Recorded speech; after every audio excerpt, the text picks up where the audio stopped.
بولان میں جعفر ایکسپریس پر دہشت گردوں کا بزدلانہ حملہ، سیکورٹی فورسز کا آپریشن، 16 دہشت گرد جہنم واصل، متعدد زخمی۔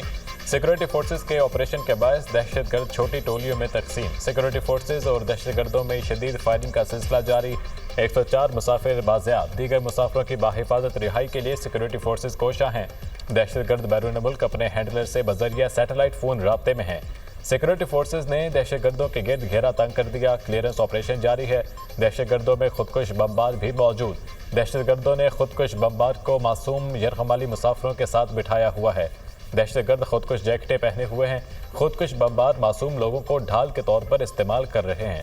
سیکورٹی فورسز معصوم یرغمالیوں میں خودکش بمباروں کی موجودگی کے باعث انتہائی احتیاط سے کام لے رہی ہیں۔ آخری دہشت گرد کے خاتمے تک آپریشن جاری رہے گا۔ سیکورٹی فورسز کے ذرائع کے مطابق ڈھاڈر کے مقام پر دہشت گردوں نے جعفر ایکسپریس پر حملہ کر کے معصوم شہریوں کو ٹارگٹ کیا۔ جعفر ایکسپریس کو ٹنل میں روک کر مسافروں کو یرغمال بنایا۔ دہشت گردوں نے عورتوں اور بچوں کو ڈھال بنایا ہوا ہے۔ دہشت گردوں کا معصوم مسافروں کو نشانہ بنانا اس بات کی رقامازی کرتا ہے کہ ان دہشت گردوں کا دین اسلام، پاکستان اور بلوچستان سے کوئی تعلق نہیں۔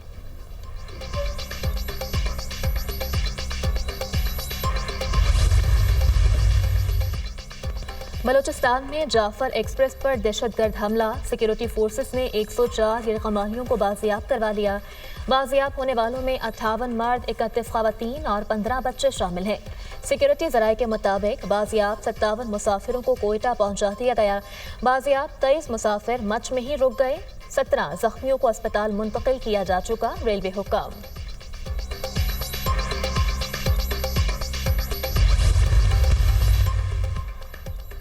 جعفر ایکسپریس پر بزدلانہ حملہ، انڈین اور ملک دشمن سوشل میڈیا یا غیر معمولی طور پر متحرک ذرائع کے مطابق ہندوستانی میڈیا، سوشل میڈیا اور ملک دشمن سوشل میڈیا اکاؤنٹس مل کر مسلسل گمراہ کن، جھوٹا اور فیک پروپیگنڈا کرنے میں مصروف ہیں۔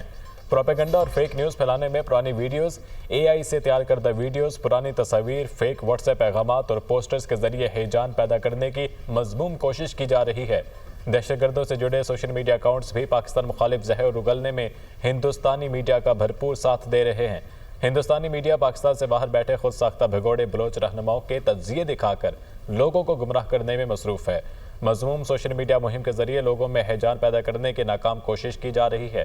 عوام سوشل میڈیا پر پھیلائے جانے والے گمراہ کن اور من گھڑت پروپیگنڈا کی بجائے مستند ذرائع سے دی جانے والی معلومات پر اکتفا کریں۔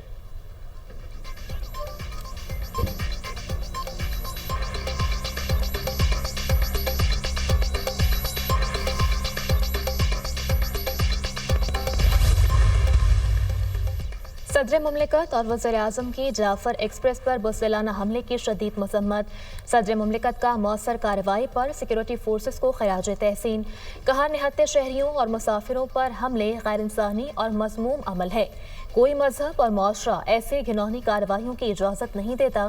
وزیر اعظم نے کہا بزدلانہ حملہ کرنے والے حیوان صرف دہشت گرد کسی رعایت کے مستحق نہیں، دہشت گردی کے مکمل خاتمے تک جنگ جاری رکھیں گے۔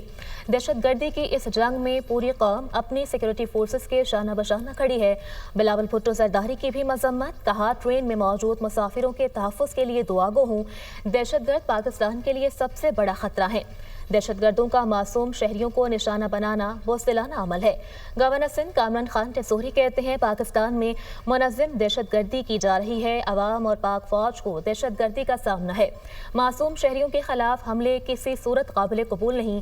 وزیر اعلیٰ پنجاب مریم نواز کی بزدلانہ حملے کی شدید مذمت، تمام مسافروں کی بخیریت واپسی کی دعا۔ مریم نواز کا دہشت گردوں کے خلاف آپریشن کرنے والی سیکورٹی فورسز کو خراج تحسین، کہا نہتے مسافروں پر حملہ کرنے والے انسانیت کے جذبے سے عاری ہیں۔ وزیر اعلیٰ سندھ مراد علی شاہ نے کہا قوم دہشت گردی کے خلاف جنگ میں ثابت قدم رہے گی۔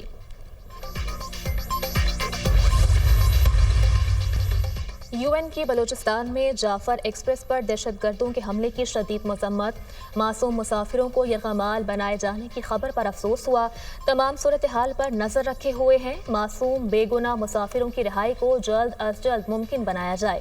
ترجمان سیکرٹری یو این اسٹیفن ڈوڈارک کی نیوز بریفنگ۔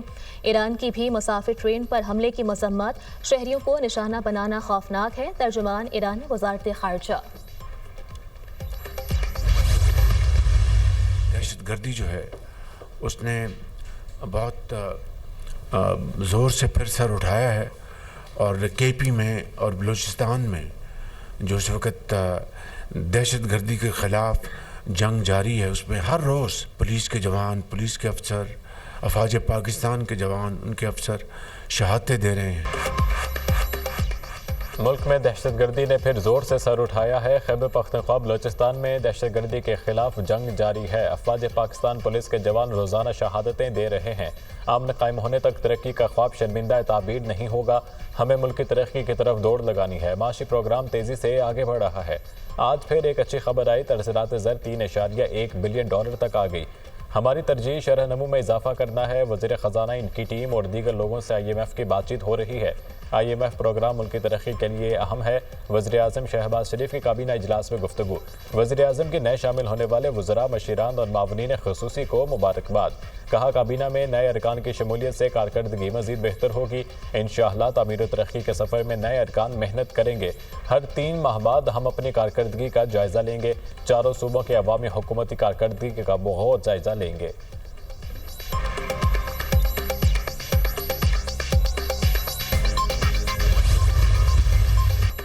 صدر نے نئی نہروں کے حوالے سے مثبت انداز میں حکومت کو خبردار کیا۔ اس فیصلے سے وفاق پر نشان لگ رہا ہے، معاملے کا حل متفقہ طور پر ہونا چاہیے۔ آصف علی زرداری کا تاریخی خطاب عوامی ایشوز پر مشتمل تھا۔ اپوزیشن کا شور تماشا بھی عوام نے دیکھا۔ بلاول بھٹو کی گفتگو، کہا صدر زرداری نے 8ویں مرتبہ ایوان سے خطاب کر کے تاریخ رقم کی۔ صدر نے نفرت کے بجائے احترام اور اتحاد کی بات کی۔ عوامی ایشوز پر زور دیا۔ پاکستان میں پانی کی کمی اور موسمی تبدیلی ایک حقیقت ہے، سب سے زیادہ ڈیم ہم نے بنائے۔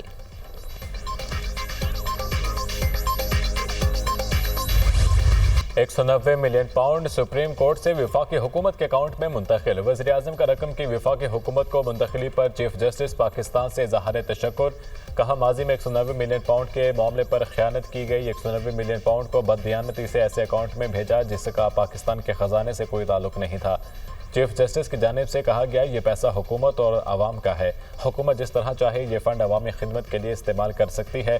وزیر اعظم کا دانش یونیورسٹی کی اسٹیئرنگ کمیٹی کے اجلاس سے اظہار خیال، کہا رقم دانش یونیورسٹی بنانے کے لیے استعمال کی جائے گی۔ دانش یونیورسٹی کو اپلائیڈ سائنسز کی یونیورسٹی بنائیں گے۔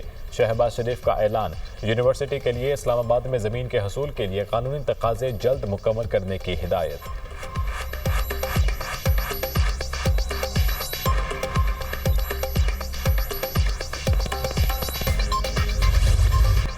سویلین کو بنیادی حقوق حاصل ہوتے ہیں تو کیا ان کا ٹرائل فوجی عدالتوں میں ہو سکتا ہے؟ جسٹس جمال مندوخیل کے سویلینز کے ٹرائل کے فیصلے کے خلاف اپیلوں پر سماعت میں ریمارکس۔ جسٹس نعیم اختر افغان نے کہا FP علی کیس کا فیصلہ 1962 کے آئین کے تحت ہوا، کیس کو 1973 کے آئین کے تناظر میں نہیں دیکھا جا سکتا۔ وزارت دفاع کے وکیل خواجہ حارث نے دلائل دیے کہ FP علی کیس میں دوسری طرف سے جس پیراگراف کی بنیاد پر دلائل دیے جاتے رہے وہ بے اثر ہے۔ جسٹس جمال مندوخیل نے کہا اس کا مطلب ہے کہ آپ بھی FP علی کیس کو چیلنج کر رہے ہیں۔ خواجہ حارث نے کہا میں صرف یہ بتا رہا ہوں کہ اس پیراگراف کی کوئی وجوہات درج نہیں۔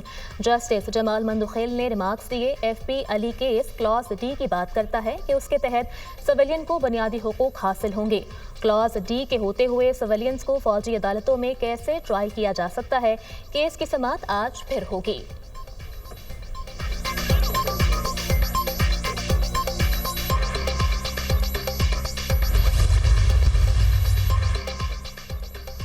فروغ تعلیم کے لیے وزیر اعلیٰ پنجاب مریم نواز کے انقلابی فیصلے۔ پنجاب میں اسکول ایجوکیشن کے لیے CM ایجوکیشن کارڈ متعارف کرانے کا فیصلہ۔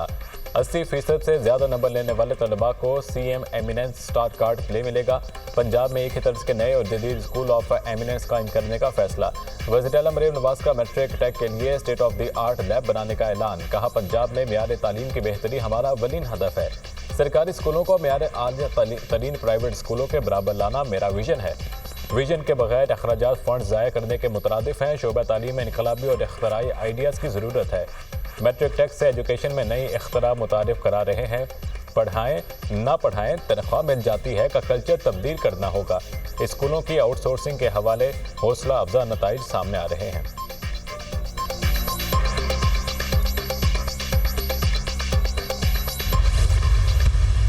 دہشت گردوں کی یلغار پھر سے ہے۔ یہ فوجی جوان اپنے سینوں پر گولیاں کھا رہے ہیں۔ بلوچستان میں آگ لگی ہے،